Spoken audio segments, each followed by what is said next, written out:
讲做这中国的民航局昨因是单方面宣布讲要启用 M503航路的第3条直销接航路 W121。就中国网友讲，今早起呢对香港飞上海的国泰航空因的航班大乘使用 W121实际来飞行。不过专家对这飞行分列和起降机场落去分析，认为讲这是错误信息。学者也讲呢，这 M503相关的航路使用率是无悬的。那中国的目的有关是政治因素，想要压缩台湾的预警时间，增加咱的空防压力。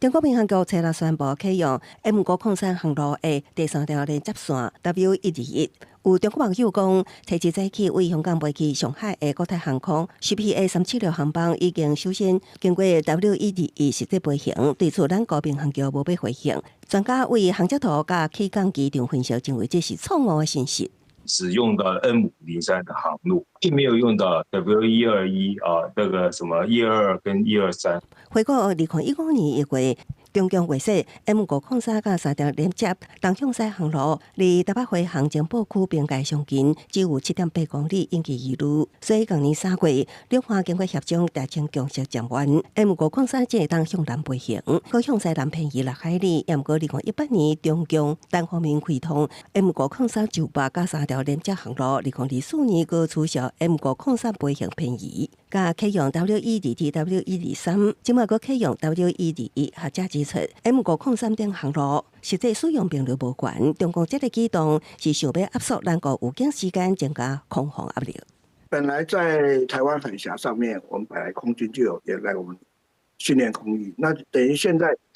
他把它压到几乎到中线，再加上他联合战备警巡不断的在飞，其实对我们来讲是